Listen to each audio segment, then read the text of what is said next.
Dimitri, l'histoire de la mulâtresse Solitude. Ah non, qui est ça? Eh bien, c'est une femme noire, symbole de la résistance contre l'esclavage, en Guadeloupe notamment. Aujourd'hui, 10 mai, c'est la journée nationale des mémoires de la traite de l'esclavage et de leurs abolitions.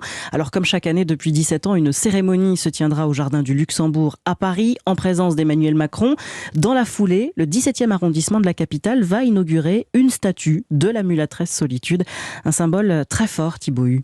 En Guadeloupe, c'est une véritable héroïne rebelle et fermement engagée contre les troupes coloniales de Napoléon Bonaparte. Solitude est capturée enceinte et exécutée après son accouchement.